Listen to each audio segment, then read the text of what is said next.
Hey guys, it's Hatcherzak back with another review. This time the IPI Chi and the Attack Shark R11, two carbon fiber-ish mice, very weird textures. We'll talk about that more in the video. It's the second time we've seen this sort of back and forth between these two companies, but this time mice are much larger, solid shell, and are listed with relatively impressive specs. But did those impressive specs translate to top tier performance? And are these mice the bangers we all hoped they'd be? Let's find out.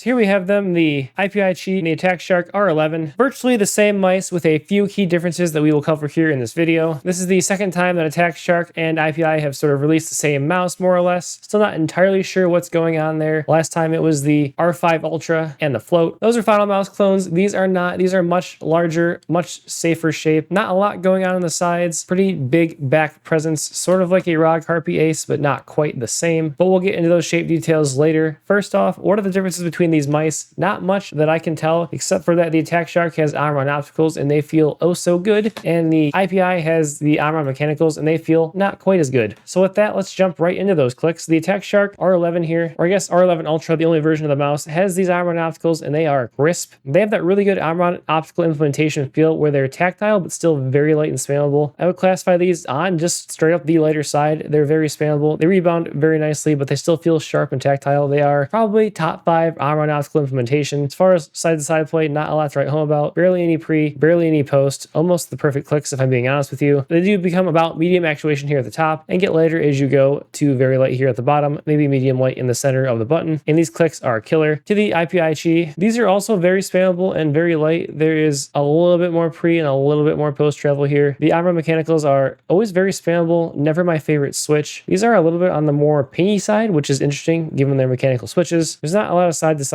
play. Again, medium light. These actually don't get quite as heavy here at the top as the Omron opticals do. But as far as clicks go, these are probably just like your average 7 out of 10. They're a little bit mushy. They're not my favorite at all. And these Omron opticals are probably a 9.5 out of 10, just because I can't say a mouse has perfect clicks. Scroll wheel wise, the scroll itself has the same medium light steps. The same rubber on the scroll wheel. I do like the gold styling steer on the edge of the IPI scroll wheel, and the clicks are also very spammable on both. Highly usable scroll wheels, really no complaints. The only real difference on the bottom of these mice here, the shape is the same, don't worry that is a weird camera angle, is that the skates are different. Neither of these skates are very slow. The black ones may be ever so slightly thicker and ever so slightly more rounded. On the Attack Shark, I do enjoy the IPI skates because they are very fast, although there is a pair of skates very similar to these that I have not put on the Attack Shark that did come in the box, so it is great to see that. But again, the IPI skates were almost like Jade speed fast. They were way faster than the skates on the 10 here, for example. The skates here on this U2 Mini, and also much faster than these skates here. But again, the skates on this R11 were faster than both those other skates as well. So these I would say are on the faster side of stock skates, and these are just quick skates in general. Both very usable, but these being my preference. And as you can see here on the bottom of these mice, the sensor position is quite far forward on the mouse, not at all central. Coming to the side buttons on these mice, I found no difference. They have this awesome ridge that I like. They could be a bit bigger, but I feel like this ridge here and the amount that they protrude sort of make up for that. They rebound very nicely and are very spammable, sort of a medium light actuation there. They can sink into the shell quite a bit on the Attack Shark, as well as the IPI. Side-to-side play is actually almost non-existent on these side buttons, which is very nice. So overall, pretty solid implementation on the side buttons for me, and I think probably easy to access for any grip style. Build integrity is rock solid on both. There's a slight bit of bottom flex here that does not matter whatsoever. No flex that I found anywhere else when pressing all over the mouse. And that is the case for both of these mice. I would imagine they are virtually identical on the inside. I did not open them up, and I believe they also both have 500 milliamp hour batteries from what I could tell. The last thing that I've covered, and I've left the most interesting for last, is the coating texturing on the mouse. And what you see here, this design, you can feel on the mouse, and that is the same here on the Attack Shark R11. Do note that the Attack Shark comes in just the black that I've seen, but it has both this texture and this texture available. For what it's worth, I much prefer this texture. You can feel it, but it's not as like abrasive. Like you can feel the lines changing from line to line here on this mouse, and I honestly don't love that texturing. You might. It does feel exactly like it looks here, which is just sort of odd. I would classify it as almost like a holographic old collector's card feeling. It's definitely not the grippiest I've ever felt. It's on the slicker side. Without grip tape, this mouse will slip right out of my hand. I'm honestly just not a fan of what they've done on these mice. Again, this one does feel better, but it's not really grippy in any way, shape, or form. It's not rubberized. It's just sort of slippery. So that is definitely a downside. You probably are going to want grip tape if your hand is not one that just sticks to mice when you use them. I will say with a normal grip like this, that's like sort of a fingertip, or a claw that's like straight straight on, it's okay, but again, just sort of slipping in my palm, not something that I absolutely love. Definitely the low point of the mouse. The overall implementation between both these mice is quite good. The slight edge goes to the R11 with this feel on it as the #1 option here, because the Ameron opticals just stand apart and knock the mechanicals out of the park. But the mechanicals are not bad in any way. They're very usable. Ameron opticals just feel very good, and being my favorite Switch, I'm obviously going to decide on this R11 if there are no other issues here as far as which mouse I feel is the best. However, price has to come into play. This is, I believe, like 95 bucks on the Attack Shark site right now, and it's not cheaper on AliExpress unless you jump into some coupon codes. This I got for sub $60 on AliExpress after coupons. I believe it's low 70s, so it comes in about 20 bucks cheaper. You basically end up having to ask yourself, do you want to put the 20 bucks extra out to get the Ameron opticals in this? If I were to pick one of these mice and main it, I would actually answer yes, I do want to do that, unless you're soldering the Ameron opticals into this mouse yourself, in which case go for it, because the colorization on this is cooler. There's also the silver version of the Chi, which is not bad looking, and the black as well. I thought that the purple had the best aesthetics, but in practice testing these, when I had the choice between these two, I almost always sided with the R11, and that was based purely off of the Ameron opticals versus the mechanicals. The main shape comparison this is going to draw is to the Asus ROG Harpy Ace 2, about the same weight here, which is about 50 grams. I'll discuss that in a little bit. The Attack Shark comes in seemingly 2mm shorter, but this little jut out here on the back that you don't really feel too much in hand is what adds that extra length. As you note here, the widest part of the R11 and the Chi blares out 2mm more in the back, and that's very apparent here on Elo shapes, which causes a much stronger tapering here. The sides of the Harpy 2 Ace are definitely flatter, and I guess you do see a bit more length here on the front of the mouse. It appears that the sensor position on the Harpy is also more centered, and you get more top hump presence here, but more back hump presence here, and let me tell you, you do feel this back hump presence here on the R11 and Chi. One of my biggest complaints about the mouse, actually. Exiting that Elo shapes comparison, because I don't have a Harpy 2 Ace, nor have I ever actually owned one, I'm just going to pull out like the 10 and the GPX, or a GPX clone, for the size comparisons, and as you can see, pretty similar overall size here. Actually not too far off of the hump profile either on the 10. The 10 a little bit more central and tall in the center than the Chi. I'm going to only use the Chi for reference here because it's visually more appealing in my opinion as a purple mouse. But if we flip to the bottom here, you can see how much flatter the sides of the 10 are and how much more character there is here, even though they're relatively flat. And then we have the A7 V2 Ultra here, the short that was just removed because people suck. Stop taking my videos down, YouTube, please. Thank you. Anyway, defining differences here are pretty much a flatter side here on the GPX shape, not nearly as much back flare, which definitely accentuates the taper here to the center, and also the flare back out to the front here on the R11/Chi shape. Sensor more forward as well on this compared to like a GPX clone or GPX, for example. I said clone, oops, take my video down. But beside that, definitely in the same sort of size class competition of these mice, along with like the Viper V3 Pro, the Maya X, the Vaxi XE, just a general medium to large size hand mouse. As far as my experience with this mouse, I'm going to start with the shape, and I don't like it. It is just not comfortable for me. That additional back hump you saw here versus the Harpy 2 Ace, for example, basically just makes this mouse uncomfortable. It like gives it a little bit of like an X2H effect. It's not nearly as tall here. It still feels like I'm being anchored too far back. I feel like I have enough control with the rest of my hand to make this comfortable. I know some people who fingertip have said this is a fine shape for them. Didn't really bother them at all. You do feel this taper here when placing your pinky and thumb on the mouse. It's not a strong taper by any means, but it is definitely more apparent in hand than a GPX. But I guess I will say this is definitely a very filling shape in the hand. Again, my hands are 19/10. I honestly get palm contact from here all the way up to this part of my hand. It's very filling, even with my grip that sort of tries to avoid filling my palm too much. It's an easily palmable shape, but it should also be easily clawed, both aggressive and relaxed. And I guess you could fingertip it for what it's worth, which brings me to the other point on the mouse, and that the Chi here comes in around 52 grams. I believe I weighed this R11, it came in around 50. Not sure what the 2-gram discrepancy is. Skates, random differences, who knows? Whatever, they're about the same. And before you start complaining to me that, oh, it's carbon fiber, and again, I'm not sure if this is full carbon fiber composite, it's a large mouse and it's 50 grams, which means it's lighter than a GPX, lighter than a Viper V3. Everyone goes around shilling and loving those mice. I know there are full-size plastic mice that are 40 grams, but 50 grams on this mouse is not too heavy. I'm getting ahead of the 45 comments I'll respond to that say it is too heavy, and that's fine if you have that opinion. I don't believe this is too heavy by any means. Could it be lighter? Sure. Would it feel that much better at 45 grams? I don't think so. Would it feel that much worse at 55 grams? I also don't think so. But yep, those are my thoughts on the shape and the weight. Not my favorite shape by any means. Not a mouse I'm going to use going forward. So let's talk performance. And yes, before I jump into performance, because I was just swapping these around because I wanted to validate my results. This is the dongle, the sort of like cryogenic chamber dongle you get with both the mice, and it is also purple here for the Chi. But performance is not all sunshine, not all sunshine and roses. And let's check out why that's the case. So these are the update interval results for 2K, for example, on the R11. Basically testing the consistency of your PC picking up updates from the mouse. You can see there are a fair number of inconsistencies here. As it was 2K, you would expect a majority of these to be around 0.5 seconds, and they are, but there are also a fair number at 1 second, a few up here at 1.5, and a couple outliers. This isn't the most concerning, but it's definitely not great. However, what really stinks about these mice is what happens when you start to talk about wireless interference. You can see the number of poles that are not congregated around 0.5 that get further away from 0.5. These mice are not good with wireless interference. When I was testing them side by side, both plugged in, it was immediately apparent to me in Kovacs there was a wireless interference problem. These tests you see here are with the Incot 039 dongle plugged in next to them, not even being used, and the performance here degraded instantly. So this is a mouse that you basically have to use with only one dongle plugged in, which might not be a problem for you, but just sort of speaks to the overall quality of the implementation of the mouse. And just to sort of prove it out, here is the Qi 2K. This is without either another dongle interfering. You can see quite a few up here, 1.5. Not that great. This looks like the interference test for the R11. And then adding that extra dongle in there, you can see there's even worse results here. More pockets of issues as shown here by the sort of upward gap you see here in the green line, and just generally not a very impressive performance at all. More and more variance with more interference. Coming back to earth here, I will say, with these mice plugged in, only one dongle, in-game, in Kovacs, whatever you're playing, they were fine. Not God tier, but fine. But as you can see from the empirical evidence, and I think that's something that my channel adds that some other channels do not. You might not think I actually do testing for performance, but I do with all these mice. If I notice anything that's off, I'll do more extensive testing like I just did for interference. And if not, I'm always doing some tests around that area to see if anything sort of looks off or is not on point. So as far as the performance of these go, again, by themselves, one dongle in game, they're fine. Beyond that, you're gonna run into some issues. What do I think about these mice? They're definitely pretty good, and I will say the Attack Shark R11 is very impressive in its click implementation. I have similar thoughts here that Liam AimAdapt did. The skates were fine. I don't mind the forward sensor position, but that will feel more sensitive to those of you who are used to a central or rear bias sensor position here. Man, black mice just do not focus well on camera.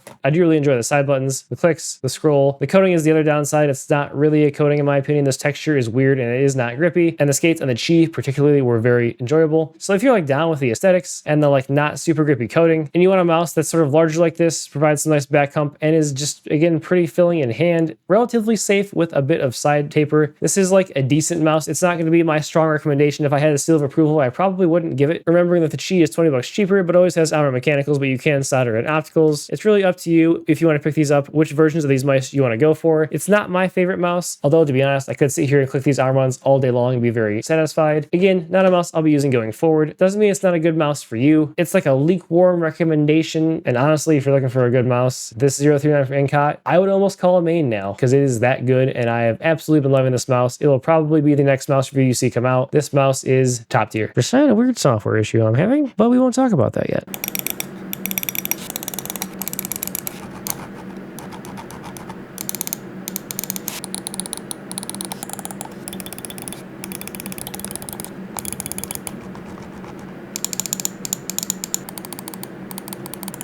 We'll go ahead and look at the IPI software here because that's the dongle I still have plugged in, and it's the exact same as the Attack Shark. It's a WebDriver. There's this interesting summary here on the front page. You can remap the keys should you want. Up to 8K polling. These results were equally unimpressive on 4 and 8K, and honestly not too much better on a 1K as far as that interference issue went. I tested with all of these settings off and 1mm LOD. I tested the same across both of these mice using corded and long distance mode as well as high performance. I honestly don't even read what all these do anymore. I just toggle on top performance and test them. And also I set the debounce to 0 for both the Omron opticals and the Omron mechanicals.